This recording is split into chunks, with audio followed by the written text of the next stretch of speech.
Hello everyone, welcome to Saroj Mishra's YouTube channel में। YouTube channel पर आप सभी का बहुत बहुत स्वागत है। सिक्योरिटी प्रिंटिंग प्रेस से भर्ती विज्ञापन जारी हुए हैं। Security printing press government of India के अंतर्गत आता है, तो परमानेंट जॉब है, गवर्नमेंट जॉब रहेगी, सेंट्रल गवर्नमेंट की जॉब रहेगी। पोस्ट अलग अलग है, जिनमें कि एक पोस्ट ग्रेजुएट्स के लिए है। अगर आप स्नातक हैं, किसी भी सब्जेक्ट से स्नातक ग्रेजुएशन किया हुआ है, तो आप यहाँ पर एप्लीकेशन कर सकते हैं। ऑल ओवर इंडिया से कैंडिडेट अप्लाई कर सकते हैं, क्योंकि सेंट्रल गवर्नमेंट की जॉब है सिक्योरिटी प्रिंटिंग प्रेस। तो क्या क्या जॉब लोकेशन हो सकता है पॉसिबल, और क्या क्या पोस्ट है, कौन सी पोस्ट के लिए ग्रेजुएट अप्लाई कर सकते हैं, एप्लीकेशन फीस कितनी है, इसके साथ सिलेबस क्या है वगैरह, सारी डिटेल्स आपको वीडियो में देखने को मिलेगी। एडवर्टीजमेंट में ही सिलेबस भी दे दिया गया है, तो जो कैंडिडेट सिलेबस सर्च करते रहते हैं उनको कहीं भी ढूंढने की जरूरत नहीं है। इसी में 55 पेजेस का पीडीएफ है, एडवर्टीजमेंट प्लस सिलेबस। सुपरवाइजर की पोस्ट है प्रिंटिंग के लिए, S1 लेवल, जिसमें कि 2 वैकेंसीज हैं। सुपरवाइजर टेक्निकल कंट्रोल है, S1 level. Supervisor OL A1 level.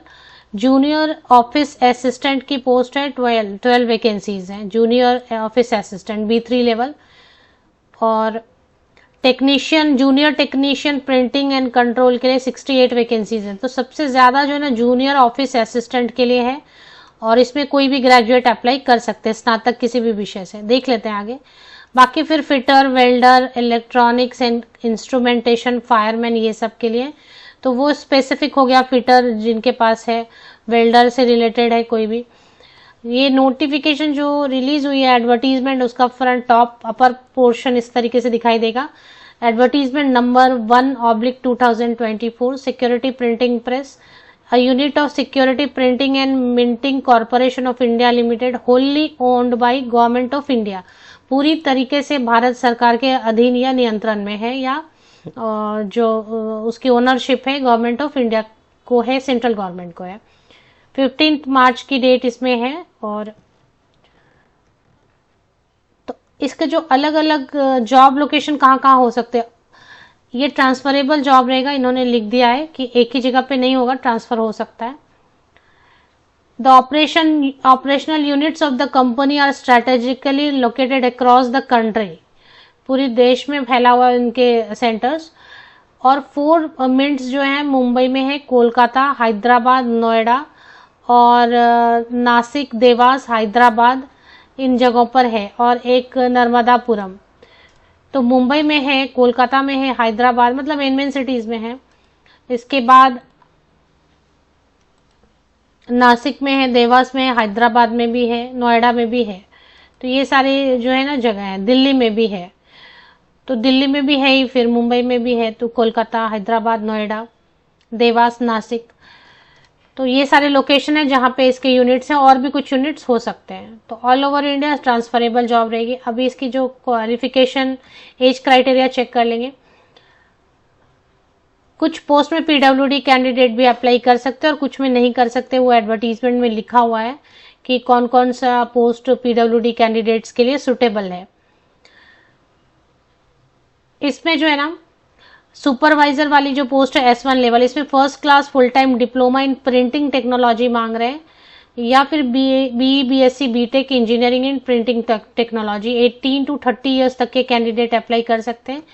As calculation के लिए यहाँ पर इन्होंने 2 डेट ऑफ बर्थ दिया हुआ है, इसके बीच में आपका एज होना चाहिए।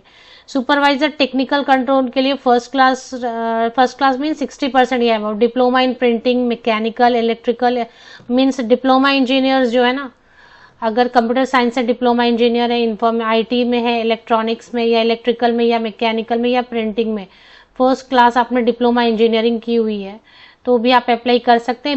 BTech है अगर मैकेनिकल से, electrical, electronics, computer science, IT या प्रिंटिंग से 60% या अबव मार्क्स के साथ, तो means diploma engineers and engineers BTech सभी अप्लाई कर सकते हैं। स्ट्रीम आपको चेक कर लेना है। एज क्राइटेरिया जो है ना वही है 18 to 30 years. 30 years upper age limit है, जो कि जनरल कैंडिडेट्स के लिए। अगर आप रिजर्व कैटेगरी में हैं तो एज में रिलैक्सेशन मिलेगी। जूनियर टेक्नीशियन प्रिंटिंग या कंट्रोल नहीं देखेंगे, ITI लगेगा, क्योंकि इसमें प्रिंटिंग है तो प्रिंटिंग से रिलेटेड देख लें। फिटर, वेल्डर, ये सब भी वैसे ही देख लें। बेसिकली वेल्डर के लिए आईटीआई चाहिए, टेक्नीशियन के लिए आईटीआई चाहिए, supervisor OL RM at A1 level, एक सुपरवाइजर ओएल करके पोस्ट है आरएम, इसमें मास्टर डिग्री चाहिए हिंदी या फिर इंग्लिश में, और अगर हिंदी से आपने किया है मास्टर डिग्री तो ग्रेजुएशन में आपने इंग्लिश पढ़ा होना चाहिए, या फिर इंग्लिश से अगर मास्टर डिग्री किया है तो हिंदी होना चाहिए ग्रेजुएशन में, ऐसा। एंड 1 ईयर एक्सपीरियंस होना चाहिए ट्रांसलेशन का, Hindi to English and English to Hindi. तो ये पोस्ट जो है ना, ये हम कवर करेंगे basically. Supervisor OL master degree वाले में ना 30 ईयर्स अपर एज लिमिट है, मिनिमम 18 ईयर्स होना चाहिए। जूनियर ऑफिस असिस्टेंट की पोस्ट है, ग्रेजुएट होना चाहिए 55% या अबव मार्क्स के साथ, बस इतना ही मांग रहा है। जूनियर ऑफिस असिस्टेंट के लिए 12 वैकेंसीज है ना, 12 या 13 वैकेंसीज है। तो ग्रेजुएशन स्नातक 55% या अधिक अंकों के साथ किसी भी विषय से स्नातक है तो अप्लाई कर सकते हैं। 28 ईयर्स अपर एज लिमिट है। जनरल कैंडिडेट्स के लिए अगर आप रिजर्व कैटेगरी से हैं तो और एज में रिलैक्सेशन मिलेगी। फायरमैन के लिए 10th पास और सर्टिफिकेट इन फायरमैन ट्रेनिंग है तो अप्लाई कर सकते हैं। फायरमैन के लिए हाइट वगैरह थोड़ा देखना है, आई साइट वगैरह देखना होगा। 25 ईयर्स तक के कैंडिडेट फायरमैन के लिए अप्लाई कर सकते हैं। एप्लीकेशन फीस कितनी रहेगी वो भी देख लेते हैं। सभी के लिए पे स्केल अच्छा है, पे स्केल ऊपर ही लिख दिया था तो 45,000 अराउंड बनेगा।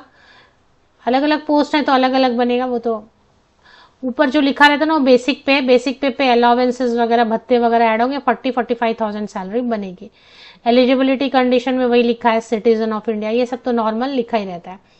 एप्लीकेशन जो ना 15 मार्च से ऑलरेडी शुरू हो चुकी है एंड 15 अप्रैल तक ऑनलाइन एप्लीकेशन कर सकते हैं, और वेबसाइट पे चलेंगे, करियर पेज पे जाके एप्लीकेशन करनी रहेगी। फीस चेक कर लेते हैं। एग्जाम होगा ऑनलाइन मोड में, एग्जामिनेशन होगी मई या जून मंथ में, टेंटेटिवली एग्जामिनेशन हो सकती है। अपर एज अगर SC/ST कैंडिडेट है तो 5 ईयर्स, जो भी पोस्ट आपने देखा ऊपर जिसके लिए भी आप एलिजिबल हो रहे हैं तो 5 ईयर्स की छूट मिलेगी SC/ST कैंडिडेट्स को। OBC कैंडिडेट को 3 ईयर्स की। PWD कैंडिडेट्स के लिए सभी पोस्ट नहीं है, उसमें लिख दिया है कौन कौन सा पोस्ट PWD के लिए सुटेबल है, उसमें ही अप्लाई करें। जिसके लिए भी अप्लाई करेंगे 10 ईयर्स की रिलैक्सेशन मिलेगी आपको। महिलाओं के लिए जो विडोज हैं या डाइवोर्स्ड वीमेन हैं या women judicially separated and not remarried, उनके लिए for post W1 and B3 level, उनके लिए कुछ छूट है। 35 ईयर्स तक की महिलाएं आवेदन कर सकेंगी ऐसी। और इसके बाद फी की डिटेल चेक करेंगे। एग्जामिनेशन फीस दिया हुआ है 600 रुपीज फीस लगेगी general, EWS and OBS candidates को, और SC/ST एंड PWD कैंडिडेट्स को फाइनली 200 रुपीज पेमेंट करनी होगी। प्रोबेशन पीरियड जो रहेगा वो 1 ईयर के लिए रहेगा। बॉन्ड भी है इसमें, तो एक बॉन्ड आपको, bond of ₹2 lakhs to serve in the company for minimum period of 3 years. तो 3 साल के पहले अगर आप जॉब यहाँ क्विट करते हैं किसी भी रीजन से तो 2 लाख रुपए जो ना एज बॉन्ड आपको, बॉन्ड कंडीशन आपको पे बैक करना होगा कंपनी को। तो ये ध्यान में रखते हुए बॉन्ड कंडीशन पढ़ लें, समझ लें। बहुत सारे लोग ऐसी जगह पे अप्लाई नहीं करते जहाँ पे बॉन्ड कंडीशन है, क्योंकि फिर बाद में अच्छी जॉब मिलने से छोड़ने के केस में वो 2 लाख आपसे ले लेंगे। सिलेक्शन प्रोसेस में बताया कि ऑनलाइन एग्जामिनेशन होगी, ऑब्जेक्टिव टाइप क्वेश्चंस रहेंगे। ऑब्जेक्टिव टाइप में क्या पूछेंगे, अलग अलग पोस्ट के लिए अलग अलग है, लेकिन आपको इन जनरल में बता दूं वही रहेगा कि पार्ट ए में general awareness, English language, numerical aptitude, reasoning aptitude, total 2 hours मिलेंगे। और पार्ट बी में आपके सब्जेक्ट स्पेसिफिक क्वेश्चंस रहेंगे 60-90 ऐसे। तो सब में वैसे ही है, ऑनलाइन एग्जामिनेशन होगा, ऑब्जेक्टिव टाइप ही रहेगा। हिंदी और इंग्लिश 2 ऑप्शंस आपको दिए जाएंगे। क्वेश्चन आप हिंदी में भी पढ़ के आंसर कर सकते हैं या फिर इंग्लिश में भी पढ़ के आंसर कर सकते हैं। नेगेटिव मार्किंग का देखना होगा, मुझे फिलहाल दिखाई तो नहीं दे रहा इसमें। और जिसमें टाइपराइटिंग वगैरह की स्पीड मांग रहे हो उसमें एक टाइपराइटिंग टेस्ट भी होगा। जिसमें नहीं मांग रहे उसमें बस no negative marking. The selection will be made on, तो इंटरव्यू वगैरह भी दिखाई नहीं दे रहा है, सिंपल प्रोसेस है सिलेक्शन का। एक एग्जाम से आप परमानेंट सेंट्रल गवर्नमेंट जॉब पा सकते हैं। हिंदी और इंग्लिश में सारे क्वेश्चंस रहेंगे, सिर्फ जो इंग्लिश के क्वेश्चंस हैं वो इंग्लिश में ही रहेंगे। बाकी सभी क्वेश्चंस आपको बाइलिंगुअल हिंदी और इंग्लिश में देखने, पढ़ने और आंसर करने को मिलेंगे। नेगेटिव मार्किंग रहेगी नहीं, जितना तुक्का लगाना है, जितने भी आपको गेस करने हैं उतने आप गेस कर सकते हैं। कट ऑफ मार्क्स चाहिए मिनिमम आपको 55%, जनरल या ईडब्ल्यूएस कैंडिडेट को मिनिमम 55% स्कोर करना होगा, ओबीसी कैंडिडेट को 50%, SC ST कैंडिडेट को 45%। तो ये तो क्वालिफाइंग मार्क्स रहेगा, उसके बाद कट ऑफ मार्क्स बनेगी। मेरिट लिस्ट में आप आएंगे तो एग्जामिनेशन अब कहाँ कंडक्ट होगी, तो एग्जामिनेशन होगा हैदराबाद में, Mumbai, Kolkata, Chennai, Bangalore and new Delhi NCR। और जो टाइपिंग टेस्ट के लिए बुलाए जाएंगे वो सिर्फ हैदराबाद में बुलाए जाएंगे। ऑफिस असिस्टेंट के लिए सिर्फ टाइपिंग पूछ रहे हैं ना, तो ऑफिस असिस्टेंट के लिए जो सेकेंड राउंड होगा टाइपिंग टेस्ट वो हैदराबाद में। बाकी सभी पोस्ट के लिए exam Hyderabad, Mumbai, Kolkata, Chennai, Bengaluru and new Delhi NCR सब जगह रखे जाएंगे। बाकी जो है ना पेज नंबर 20 से सिलेबस वगैरह दिखाई दे रहा है, हाउ टू अप्लाई इन्होंने बता दिया है। पेज नंबर 12 पर हाउ टू अप्लाई जो इंटरेस्टेड कैंडिडेट्स हैं वो पेज नंबर 12 चेक कर सकते हैं। बाकी जो है ना सिलेबस पेज नंबर 20 से अलग अलग पोस्ट के लिए बता दिया गया, तो वो आप चेक कर लें। एक बार चलते हैं वेबसाइट पे। ये वेबसाइट है सिक्योरिटी प्रिंटिंग, इसे अगर प्रतिभूति मुद्रणालय हैदराबाद की वेबसाइट पर है, पर मैंने सारी डिटेल्स बता दी। ऑल ओवर इंडिया इसकी जॉब लोकेशन। इसमें एक करियर सेक्शन है, उस पर आपको क्लिक कर लेना है। यहाँ ऊपर टॉप में आप देखेंगे यहाँ पे करियर सेक्शन दिखाई दे रहा है। लिंक के लिए आप वीडियो के डिस्क्रिप्शन बॉक्स को चेक कर लें। मुझे विकिपीडिया पे ये लिंक नहीं मिला, मैंने डायरेक्ट गूगल से लिया, इसलिए एप्लीकेशन के पहले आप खुद भी एक बार वेरीफाई कर लें। फिलहाल एक ही एडवर्टीजमेंट है ना, यहाँ पर एडवर्टीजमेंट नंबर 1/2024 नोटिस दिया है एडवर्टीजमेंट 55 पेजेस का, इसी में सिलेबस है और अप्लाई ऑनलाइन के लिए भी एक लिंक इन्होंने दे दिया है, तो दोनों आपके यूज का रहेगा। अगर आप इंटरेस्टेड है तो डिटेल्स चेक कर सकते हैं। लिंक के लिए इसे यूट्यूब वीडियो के डिस्क्रिप्शन बॉक्स को नीचे तक स्क्रॉल डाउन करके चेक कर लें।